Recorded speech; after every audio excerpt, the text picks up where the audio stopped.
What up, guys? Welcome to another episode of the Gen Podcast. This is your host, Gilbert Sanchez. If you're new here, I appreciate y'all. We are San Antonio, Texas based.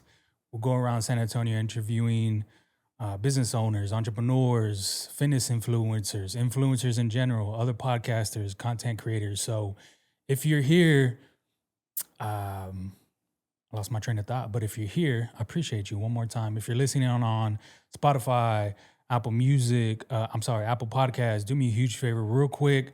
I haven't got a rating in probably like a month or two. I watch a lot of that shit, but do me a huge favor. Rate me 5 stars, drop a little comment, whatever the situation is. If you're watching on YouTube, subscribe and like this video, comment what your favorite part is after you finish watching this. We'll get straight into it. But on this episode, we were talking off air, and I told him that I've been peeping game for a while now. It's been over like 4 years, coming up on 5 years, and I'm very interested to get in the mind of him, just because from where I first seen his merch, his clothing brand to now, in my opinion, is like a damn near 180. It is pretty crazy to actually say.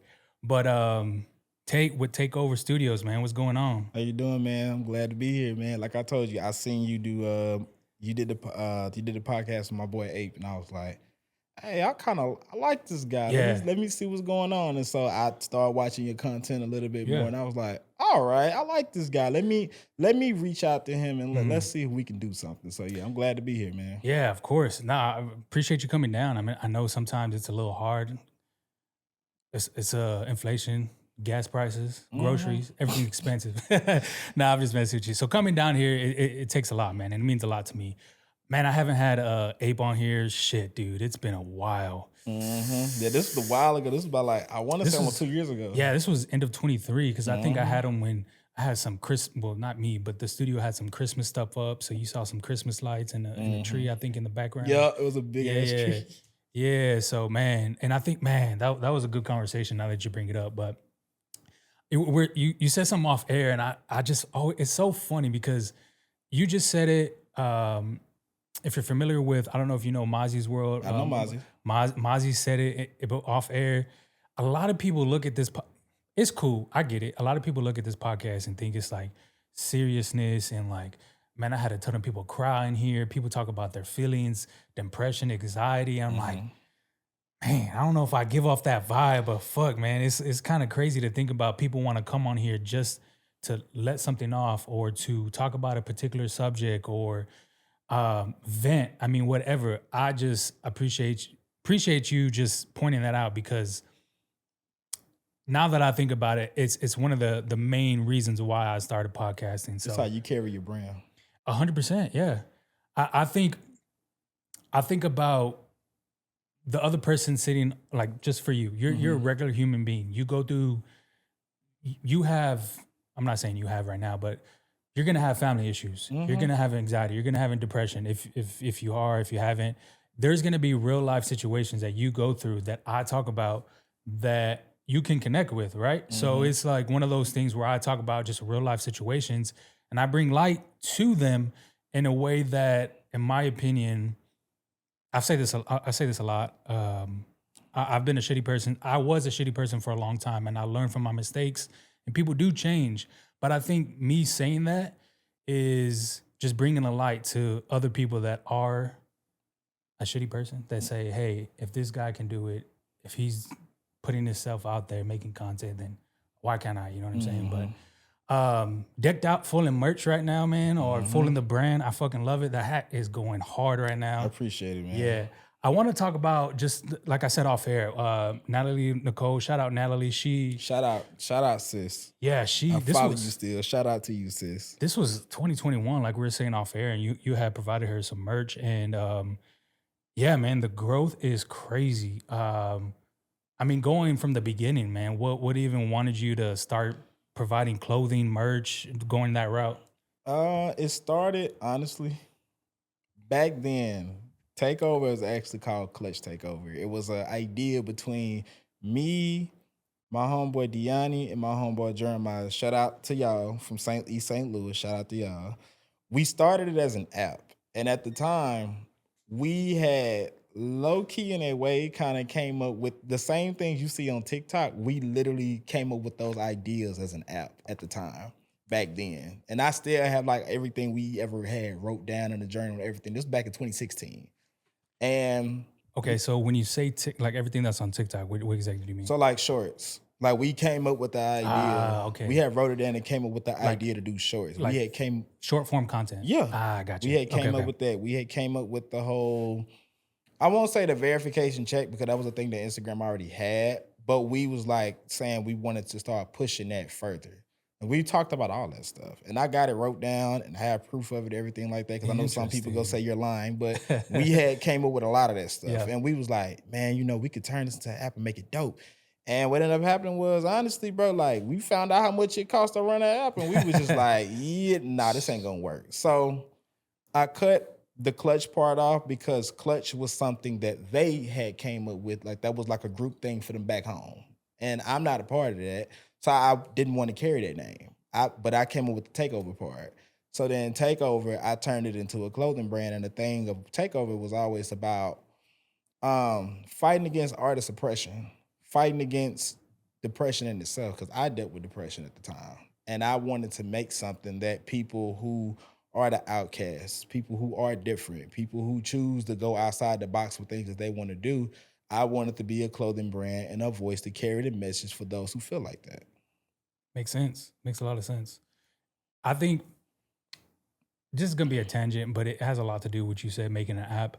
I don't know if you've seen this lately, but it was huge a couple of days ago, a day ago. The T app got leaked and all their shit. I think the financial part about it is huge, right? Like you got to do the whole startup. But I think another part nowadays is the security part. Like if you're not familiar, T app was just an app where girls specifically would upload driver's license picture of themselves to verify they are a girl. And from there they would essentially gossip about different men. I have no idea. This is stuff that I seen on Twitter X, but the part that I did see was their information got leaked, man. I'm talking about driver's license, IDs, DOD IDs. Like it is, I was tripped Social out. security numbers. Yeah, man, it was wild what got leaked. But yeah, other than financial part, that's huge. And I think not a lot of people think that it's just so easy, right? Like because we became accustomed to apps. I remember, this telling my age. Nah, go ahead. I man. remember when Snapchat first came out. I was a sophomore in high school. When Instagram came out, I was in 8th grade. When Facebook came out, I was in 6th grade. When MySpace was a thing, I was in like 3rd or 4th grade. So we became accustomed to social media in itself really since we were children almost. And even before that, you know what I'm saying, you had all of the other apps before that. Then you had Napster. So we started becoming accustomed to streaming. You had LimeWire. They used to give your computer AIDS if you let it. We had all these things when we was kids, and it started off as on the computer. And then what ended up happening was Mark Zuckerberg came along and said, no, let's put this on a phone. Yeah. And I don't know if he was the one that started it. I'm just saying from what I remember. He said, let's put this on a phone. Now you got Facebook as an app on your phone. Now everybody else start following suit because we started having smartphones. Yeah. I think, same way, man. I grew up in the age where apps were just getting started. I'm going to say I was a sophomore, maybe a junior when Snapchat came out. So we're probably around the same age. You born 97? I was at... Damn, I'm older, man. I was born 95. I'm born 97. Okay, I'm showing my age. But same thing, man. We're a couple years apart. We're the same generation, so we know more or less what social media came about. And it's crazy to think about that is it's already going on 20 years essentially when everything as far as apps and streaming and everything came into part. And people are definitely accustomed to it. I think it's funny you say it because nowadays what I like to do if I want to go out to eat or if I want to get something, get an app. It's funny because my girlfriend, she just goes to the web browser. I'm like, they have an app for that, right? But it's because I'm so accustomed to the user friendliness of it. just the convenience. I think everything is just so. I've been doing it for a long time, so I definitely get that point. I definitely get that point. Um, I wanted to switch gears still on the topic of clothing. I'm not sure. Maybe you can talk about it a little bit more. But when did you actually transition the whole to anime? So this was during my departure from the music scene in San Antonio. Mhm. It was 2023. I had just did my Mortal Kombat collection a couple of months before. And my girlfriend at the time, she was like, I don't feel like you passionate about this. I'm like, what you mean? She was like, you make stuff that you think other people like. You don't make stuff that you like. And I was like, what you mean? She was like, I've noticed a lot of the designs you make currently, other than the Mortal Kombat one, you just made it to make it. You didn't really care about it. And you got to figure out the stuff you care about. She was like, I really loved what you did with the Mortal Kombat. Because what we did with it was I had sweatsuits and I had it based off each character. So black and purple was Noob Saibot. Scorpion was red and yellow. Okay. Sub-Zero was blue and black. And then I had Reptile. He was green and yellow. I had those. And I embroidered them and did them, and we made different ads for them. So each ad was like me interacting with the user and stuff like that. And it was cool. And she played as Jade in one of them. She played as Katana. And she played, she only played them too. And we had a ball doing it. And, she was just like, what are you passionate about? I was like, I ain't gonna hold you. I like anime a lot. I love anime. I love anime. I love jazz music. I love Showa era and Heisei era Japanese music. I love rap. She was like, okay, then find a way to put that together. And I was like, cool. Are you still with this girl right now? Nah. Damn, man. We still friends though. Okay. We still That's friends. good. We still cool. That's cool. Did it come off as, or however you took it, or whatever situation it was, but did it come off as that you weren't doing enough for your brand when she asked you that question? No, it came off more like she noticed that I was trying to do everything I could to appease the people around me. Yeah. Makes sense. And when I start peeping that a lot of people in the scene wasn't authentic, they wasn't giving back the same thing that I was putting in. It was times where I booked a venue. I remember me and this other person was supposed to do a venue, and we supposed to do a show, so we supposed to book the venue together. He ended up not paying his part, so I ended up having to carry that, and I had to pay for it. And the event didn't even go that well because he didn't do the marketing part like he was supposed to. I did. He didn't. Because at one point in time, bro, I was running 4 different takeover pages at one time. I had an embroidery page, which I still have. I had Takeover Media. I had the clothing brand. And I had, it was another one. I forgot. I had all those different pages, and I was running all them pages. So I'm sitting here reposting this, do this. I'm reaching out to people to push the event, things like that. They get no support for it. So wasn't that many people there. I was pissed because now I'm in a hole because you didn't do your part. Yeah. And you didn't come through like you said you would. So when I started noticing the lack of support from people in the scene, I pulled away from it. Yeah. And I stopped doing it. And I stopped going outside. I still had to go back, refine my audience again. And then I started noticing that now I have a small but growing audience in Japan that love my stuff. Interesting. It's huge out there.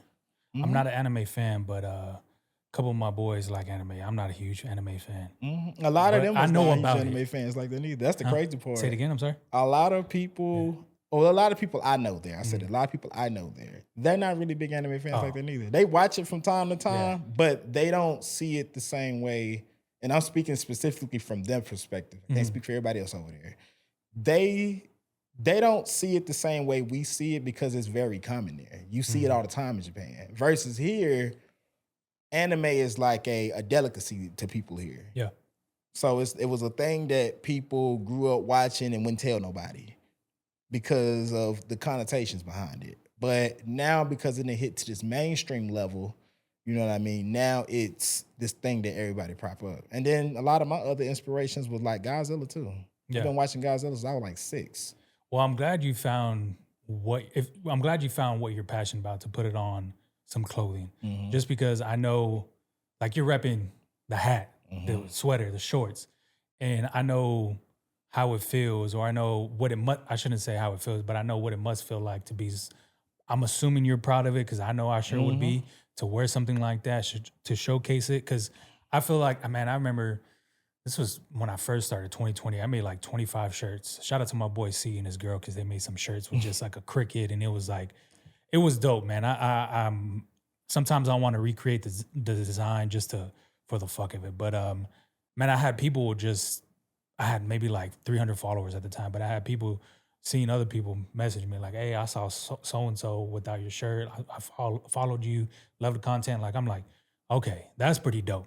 So I've seen my boys or seen whoever out there. I can just imagine seeing your clothes out in the wild, what it means to you. So I'm super glad you found that because, like you said, a lot of people stick with that, man. A lot of people stick with not doing something for themselves where they like to please other people, and I think that's one of the huge things with social media nowadays is because everybody's looking for that quick fucking that dose of a high. Yeah, that dose of a high, man, where people are just want the likes, want the reposts, and if it doesn't hit, at least you're doing something that you're passionate about. So if they don't fuck with it, you fuck with it. You know what I mean? So I'm proud of that, man. I want to get into, you said you during what you said right now, you said connotations is towards anime. I'm not that big into anime. I know of it, but when you say connotations, what exactly did you mean? A lot of people had this, or they did, what some people do now. The connotation was you was a nerd. You was a geek. Okay. You was because of the explicit side of it, you're a pervert.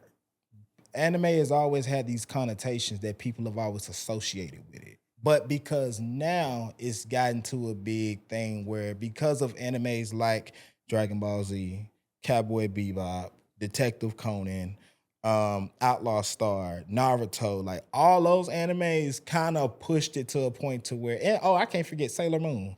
Those animes made it to where it was cool. Because when people will watch it, they didn't think of it like, oh, this is an anime. A lot of people thought of it like, oh, this is the cartoon. Because when I was growing up, when Dragon Ball Z was like running in its prime, you didn't know that it was a Japanese anime. You thought it was just a regular cartoon on TV. So because those things got really big like that, and now these different characters, whether it's Usagi, whether it's Goku, whether it's Naruto, you see them and you don't think, a lot of people don't think anime. They think like, oh, these are pop icons now. Because now they've integrated into pop culture now. Yeah. And even Godzilla to a lesser degree, that movie, that franchise started in 1954. And Jesus Christ. I didn't realize that. It came out in 1954, and it was the Japanese way of making a movie that was a response to the Hiroshima and Nagasaki bombings. And they made it as a way to show this is what can happen if we keep messing up Mother Nature. So he's really a metaphor for Mother Nature striking back. Even a lot of the villains in the movie, if you watch Godzilla versus Hedorah, Hedorah was a pollution monster. And it was talking about what happens if mankind pollutes the world too much. Sorry about that. Oh, you're good. If you talk about Godzilla versus Mechagodzilla was supposed to be what happens when we play with robots. Biollante represented what happens if we do genetic mutations and on force. So it always had a symbolic meaning. So I always fell in love with it because I like the idea of that type of symbolism in art. You're correct, man. I think, man, same thing like your clothing brand. Anime took a 180, man. It's cool nowadays. It's I think the characters portray themselves as not what it used to be. Like it was nerdy to like anime. Like you think back to Sorry about that. no, you're good. You're good. You think back to our high school days. We're in the same era, same generation. It was really nerdy to fucking. I didn't even think about the sexual part about it. The everything that comes with that. I didn't think about that, and it's not. But it's real. It's a real life that it's out there, and I didn't even realize that was a connotation about it. So that's fucking trippy. I can see the nerdy part, but the sexual part about it, that's kind of trippy. So I can see the connotation, 100%. And a lot of that was because you had guys who were into that part of it, and people will find out. Yeah, There's groups of people on Reddit. There's groups of people that was on Facebook, MySpace, that they would talk about that and they would sexualize the characters. Or they had some animes that were kind of geared towards that, and people took and they saw, oh, these people are into this, so that makes this way. That makes this bad now. Yeah. And, you know, thankfully, people have started to see where, oh, well, that's not all that it is. There's more to it than just this. Now people are a little bit more accepting of it. Makes perfect sense, man. I think nowadays when people are creating clothing brands, they same thing, man. I think nowadays they're creating something that's oversaturated, so it has to stick out. And for yours, it sticks out 100%. Whether, like, I was peeping I think it was yesterday, day before yesterday, I was peeping the Instagram, and you have just graphics that align, I'm assuming, perfectly with your brand or with the style that you like or what you're passionate about. And it's fucking dope, man. I appreciate it. Those are all my own original characters. Yeah. Everything you see on that page is created by me. I was just about to ask that, man. So they're not copied or anything like that. They're 100% your characters. So fucking dope. Do me a huge favor, if you're still watching on YouTube, hopefully you have a different device. I don't know the brand off top, but I'm gonna take a quick break right here just to pull up the thing because I want to show y'all what I'm talking about. Do me a huge favor. Go over to Takeover Studios, extra S at the end of that Studios. Look down at the page. It's the graphics are crazy. How are you creating this? Like which Adobe app or is it something? Photoshop. Okay. So you're pretty good with Photoshop? Photoshop. Yeah, man. I use AI to generate what I think they should look like. Okay. And then I take them and put them in Photoshop and I redraw them. And I change certain things because AI is not perfect. Yeah. So there's a lot of things in it that it messes up an eye or something. So I have to go erase how that looks and redraw it, recolor it, redo everything, and then you get the character you see. Yeah. Do most of your like creative process like that when you create characters come from AI? Or do you like No, they come from there. They come from there. All of them come from there. They come from there. That's dope. They dude. come up with. Yeah. I use it because I saw you make a post about this right before I came here about AI. Oh yeah. And I saw that. I like that. Yeah. People get it mixed up. You can use AI as a skeleton or as a blueprint. The issue is when you just take exactly what it gives you and you put it back out and tell somebody, oh, this is me, I created this. No, I took it and I said, hey, okay, I like how this looked. Now, let's change this. Let's change this. I want to change the color of the costume. I want to do this. I want to do that. And you have to go in there and you have to redraw it. Yeah. I like that. I use same way you use it is as a tool, right? Like it's not the end all be all. And I know when I first started using it, I think when image generators came out, I think somewhere in March, early April, somewhere around that time, it was definitely faulty. Like there was a lot of shit wrong with it, especially since it was They be having 3 hands. yes, all types of bullshit. And you really got to be, one thing I learned, you got to give it the right fucking prompt. Or if it's not the right prompt, you got to just side-by-side comparison pictures. Like there's little things that I noticed using it that is just comes with experience. And to see you do that is dope, man. Because I'm now that I've used it and I understand what it can do, I'm pushing for AI as a tool, man. Like for everybody, no matter what you do. I push for it as a tool. I don't want it, and I'm saying this so y'all can hear me say this. It can never replace human beings. It can never replace what a human being can do.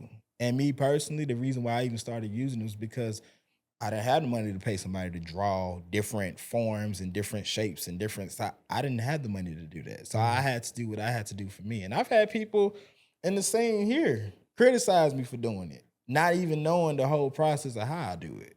They just talking. Don't know nothing about nothing. Yeah. Just talking. And I've had to explain it like, no, I'm not just ripping what it give me. I literally go back and redraw it. Yeah.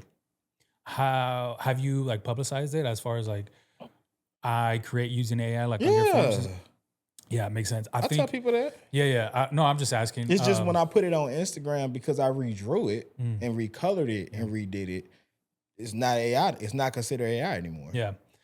There was a thing that I think Timberland, or I think he's still doing, it's like And music. he's wrong for that. Yeah, it's like music that is AI. And there was a lot of, I don't remember when this was. This was definitely recently within the past 6 months. Oh, it was about last month.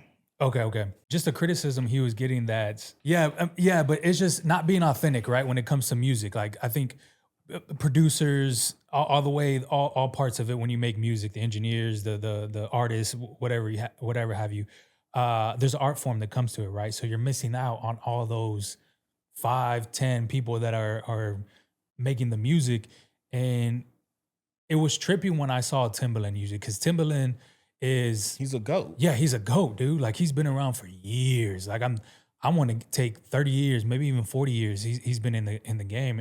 And to see him do that and advocate for it I was 50-50, like 50-50 as far as, damn, man, like I wanted to be authentic. Like I wanted to be authentic coming from the artist that I listen to, right?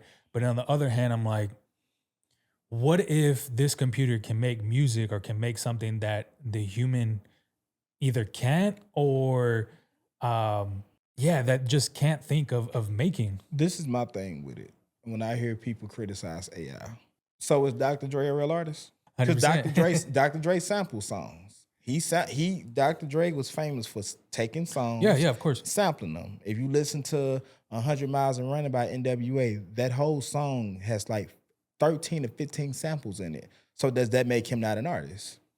Because he's taking what somebody else already created and he's lining it up with another song that somebody else created, and they're rapping on it and saying it's their song. Is that real art or not? Yeah, I see what you're saying. Because if you want to be honest, most people that would criticize me, this would be my question to them. Then, okay, if you're drawing on a computer or on a tablet, what makes you a real artist? Because if we were to take Picasso and bring him back from the dead, he's gonna say that's not real art because you're not doing it this way. Makes sense. You're not putting it you're not painting it out. Before him, people was stonehenging, people was carving things out on walls and stuff. So what makes it real or what doesn't make it real? Yeah. And then, okay, if people want to use that excuse of, well, if you use AI to do it, and if you use AI to do it, you're taking from somebody else. So when you create something, is it not something that inspired you to draw it? Yeah. So when you take from something that you thought of that inspired you to draw said thing, are you now stealing from them too? Because you're drawing it based on what you thought of already, which was somebody else's work. Yeah. So are you stealing?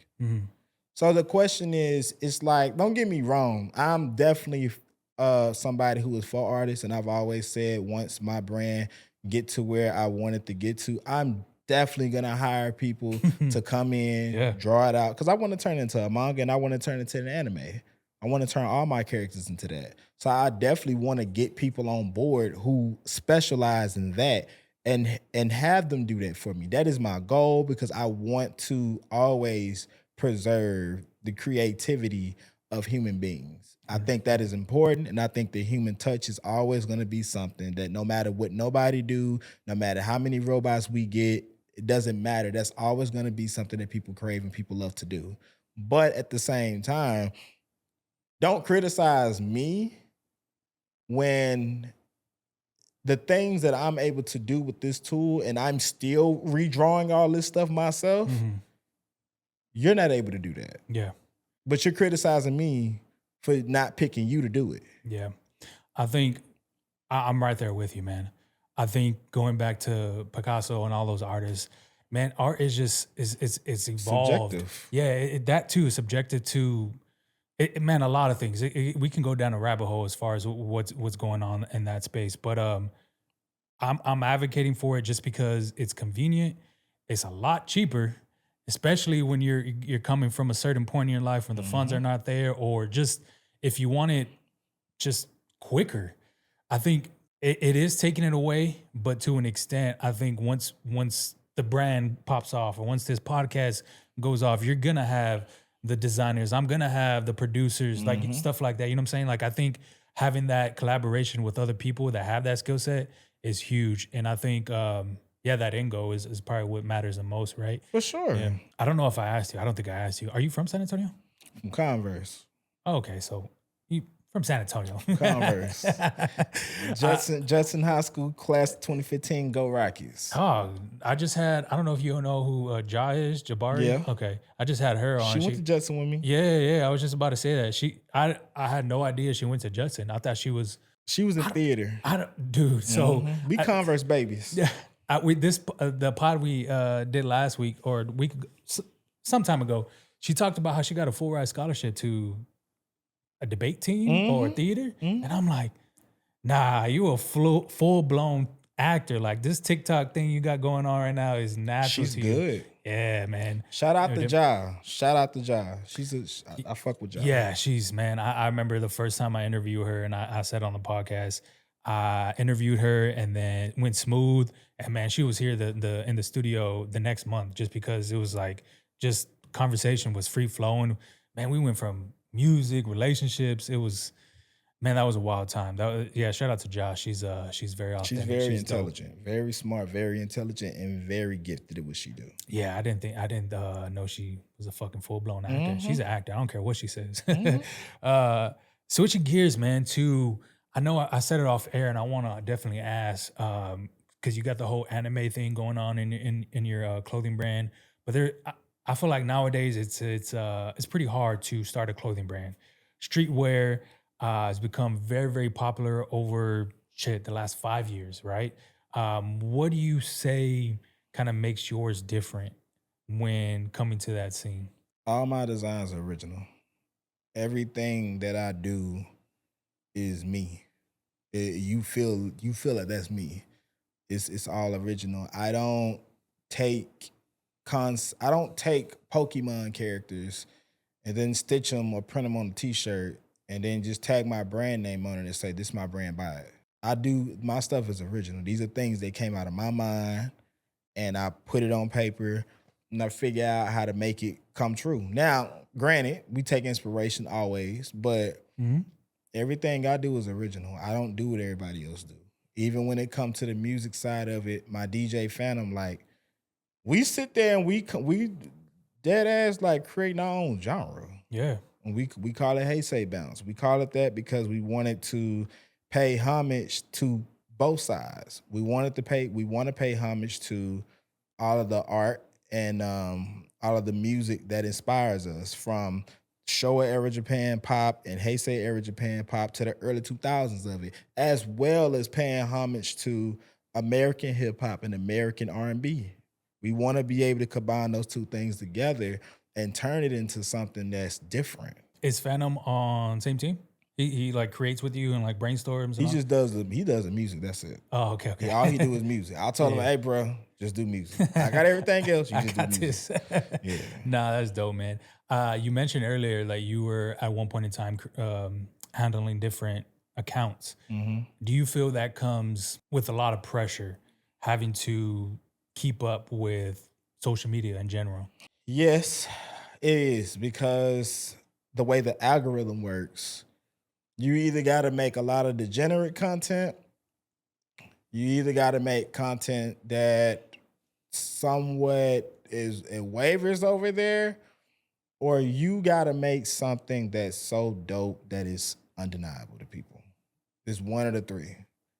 Most people that do make content that is geared towards a lot more positive things, it do work for them, but they have to work a lot harder versus somebody who just make degenerate stuff all the time. It's a lot easier for them because people want to see that. People want to see the crash out. Yeah, 100%.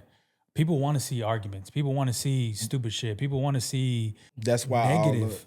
all Yeah. of the women and men debate content stuff go Yeah. crazy all the time. Yeah. It always works. I tell people all the time now, you want to start a podcast, start talking about that. Yeah. You're going to get views just like that. 100%.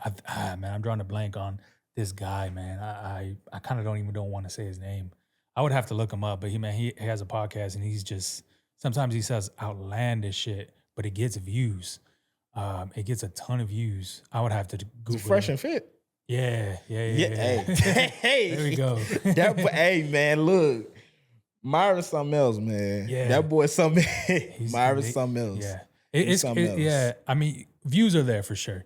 Yeah, it's crazy. You knew it off the top of my head. I knew exactly what you were talking about because he's one of the main people, but Yeah. I think sometimes rather it's him or even on the other side with the Call Me Daddy podcast. Yeah, okay. Both sides say things that are valid. Yeah. They do. Sometimes what they saying is true.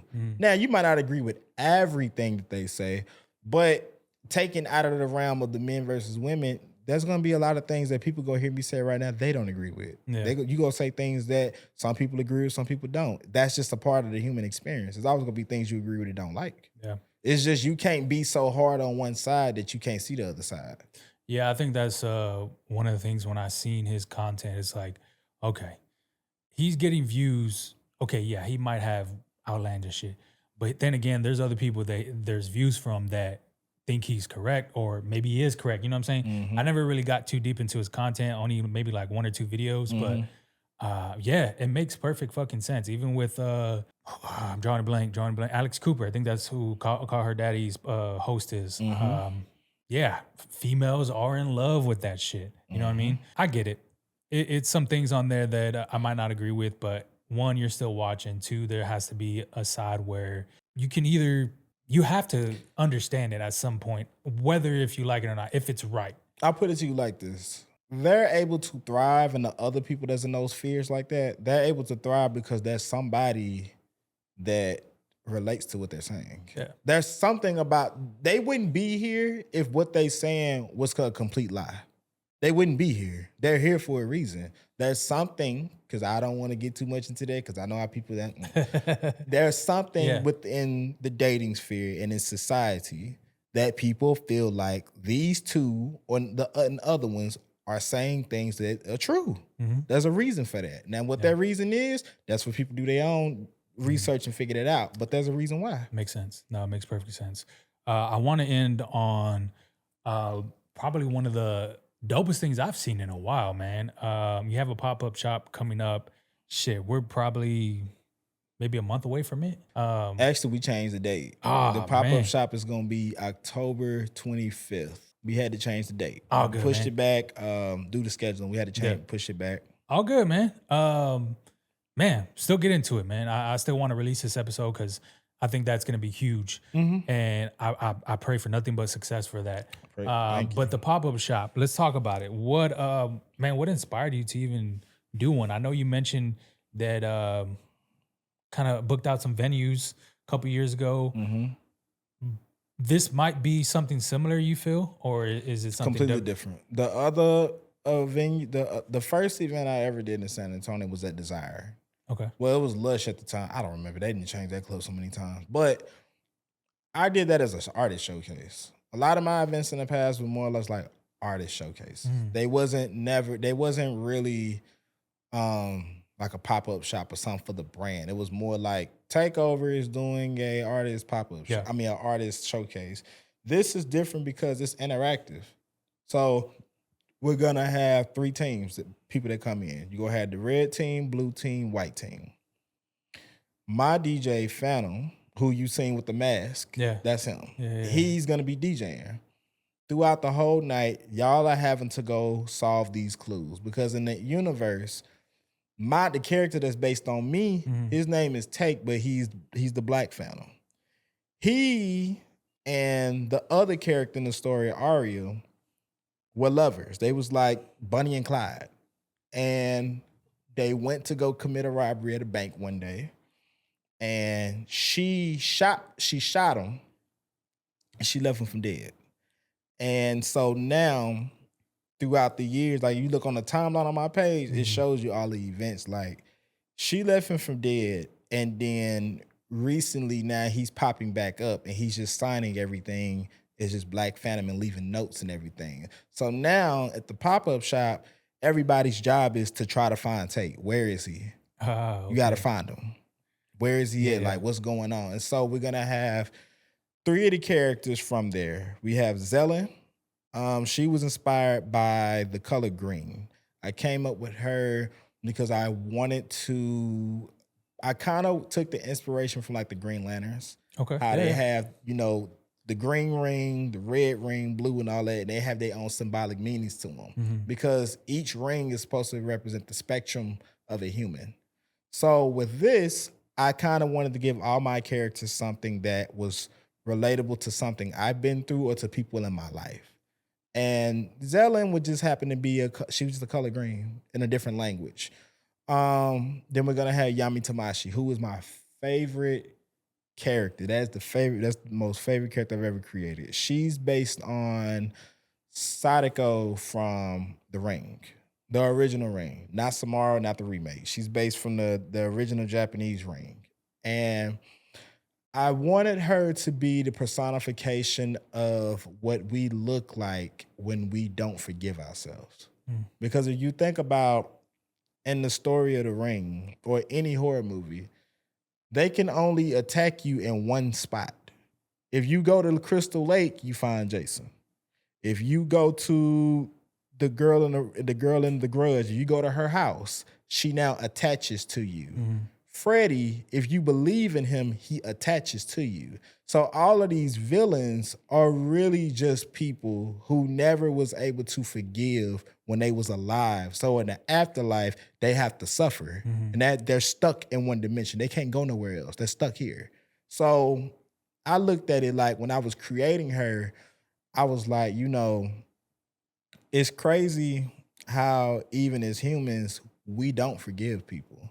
And then we be stuck in one place and we don't know why we're stuck because you can't let things go. And the issue with that is, let's think about all of the people that's in the streets. I'm not from that, never been a part of it, but just hearing the stories from people who I know who were in it or is not in it anymore, the common thing is always, you shot my friend, I don't forgive you. I'm shooting your friend. And I'm finna shoot your family. And I'm finna go get everybody else. So because that lack of forgiveness is there, and granted, I understand to tell somebody to forgive somebody to kill somebody. I get it. But the lack of forgiveness in there is why you're stuck in that same spot. You can never go nowhere. You're stuck here now. And so Yami's character is what we look like when we don't forgive. So I gave her 3 forms. I gave her her human form, I gave her her elevated form, and I gave her full-on demonic, I guess you could say, form. And so when she's in that form, she's all the way scary. And I wanted that to be something that people look at and be like, I don't want to be like that. That's not something I want to be like. And then we got the last character, that's Arya. Arya is based on somebody in my past who meant a lot to me at the time. And we ended things for several reasons. And we still cool, but she's based on her in a way. Some of her characteristics, some of her personality is somewhat based around her. And she's important in the story because she is the thing that my character in this story just can't figure her out. He can't figure out. She always finds a way to outsmart him. So he's coming back to try to get revenge on her, not knowing that now she's set up 2 different groups. So in the story, you have the Black Raiders and then you have the Shibori Rebels. The Shibori Rebels was created by Tate character. But Arya found out a way to convince them and convince the other side to do her dirty work now. And now you have people within it, like Zelen's character, who's like, nah, something ain't right with Yeah. this. You doing some stuff that ain't cool. I don't like this. I'm kind of on Take side, but I'm not sure because I haven't met him, Yeah. but I don't like you. So it's a lot of things that's going in the story that's kind of making it all make sense. And so that I'm gonna have three people cosplaying as those characters and explaining like where they from, who they are, what that part of the story is, and all of that. Yeah. I first want to start off, man. That was that was incredible what you just said. I can see how it's a fucking passion for you. You that that was impressive, dude. Um, yeah, dude. You went all the way down. There's descriptions. There's a lot of thought that goes into what you just created, and it's super dope. And I can tell, man. Like I can seriously tell. And I like I said, man. It's so dope to see people put out what they're passionate about because it's 100% legit when it comes to fruition. It's 100% legit, whether if it's clothing, whether if it's music, whatever you're doing. I think people can respect how much effort you put into something when you sit down across from each other and you explain what you just explained. So, And that's what dude, makes Takeover different. yeah, Because that was perfect. a lot of clothing brands, even here in the scene, they don't have no story. It's just, hey, I make dope clothes. Yeah. I'm gonna put these clothes in cute looking girls, and y'all gonna buy it. And Yeah. for me, it's like if you look at my character chart, most of my characters are women, but it's because I wanted to highlight that women are smart, women are intelligent. There are things that women can do that we overlook. I don't ever sexualize none of my characters. I have all of them looking elegant and looking a certain way because I want to draw that line and be like, no, I don't, because I grew up in a single parent household. So I have a respect for women. Yeah. And I don't want my characters to ever be these degenerate girls that you just see and you just going up. Nah, I'm not with that. Yeah. I'm not with that. I don't get down like that. That's not what I believe in for what I want my brand to represent, nor what I want my characters to represent.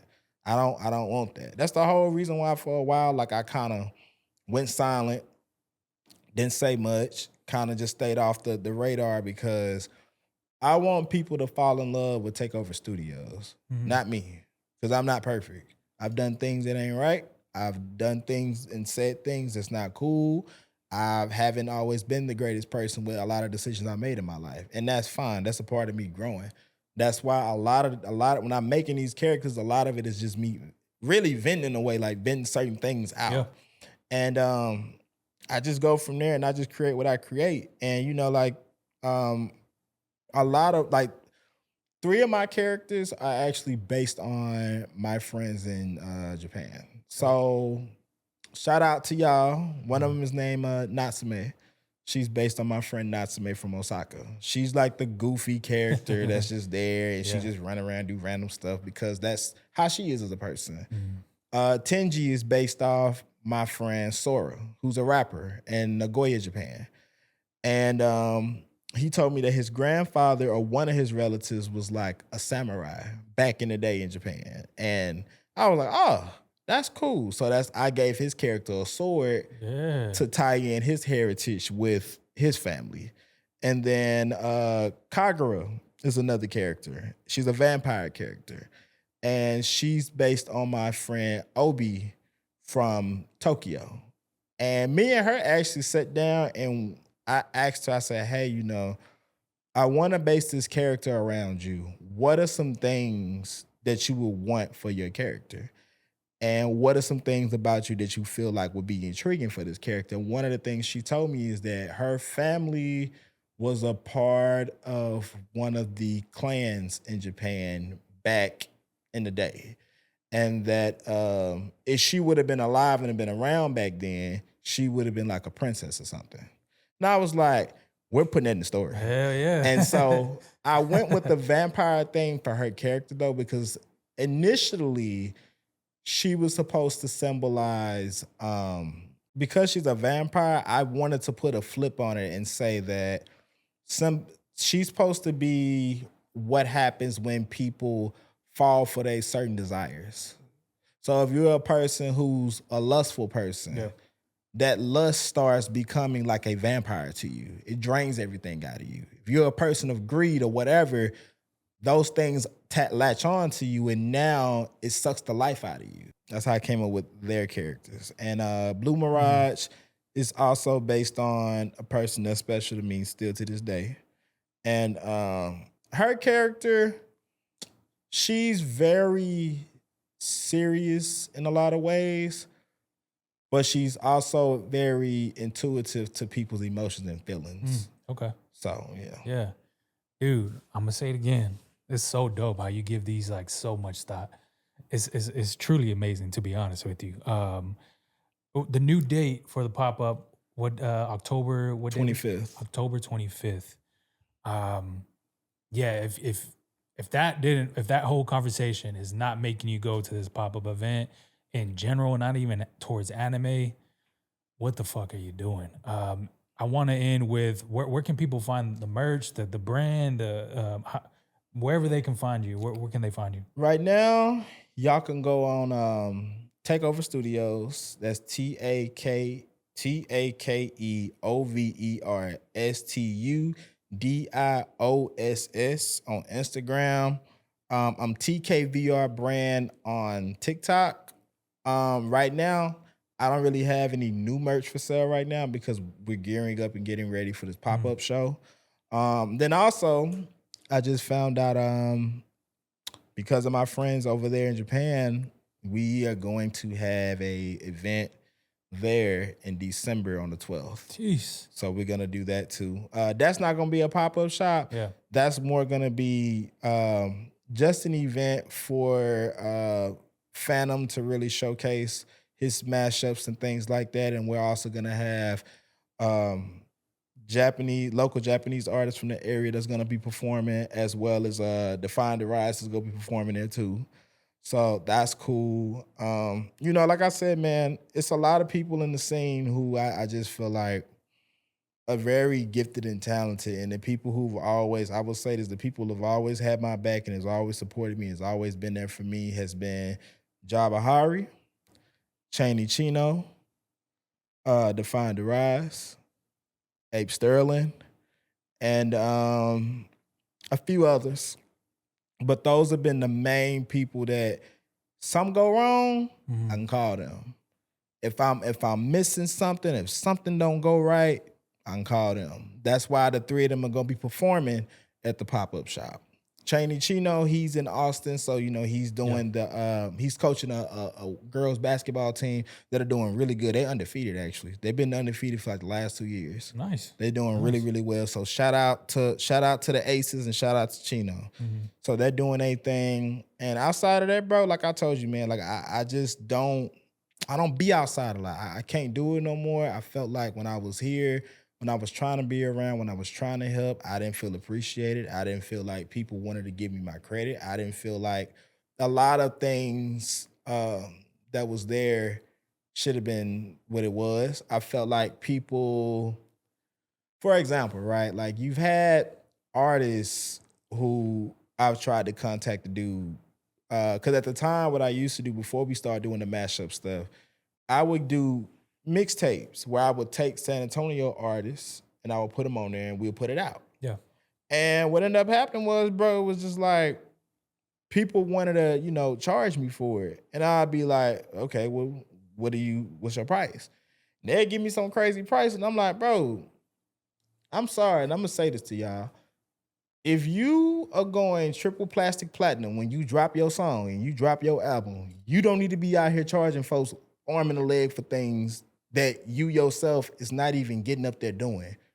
A lot of the artists, they don't support themselves. They don't even believe in themselves. They don't invest into their brand. They don't invest into their vision. They say they're the biggest artists and the best artists in the city. You don't even have an LLC to trademark your name. Yeah. You don't have none of that. You don't have no funding. You don't do anything. The most that y'all do is go to these shows, whether it's at the reggae bar or whether it's at the Happy Place bar, which all respect to those bars. But I'm just saying, like, y'all go there, y'all sit there, y'all listen to each other, and then y'all go home. Y'all want to charge people, y'all want to get paid, but y'all can't even bring people to no show for people to pay attention to you. It's the same people all the time, and it's just like, it gets old. Even when it comes to the people that do the promotion thing, a lot of the people sit here and they act like they really rock with you, and then it turns into they feel like they've gotten to a point to where they're here.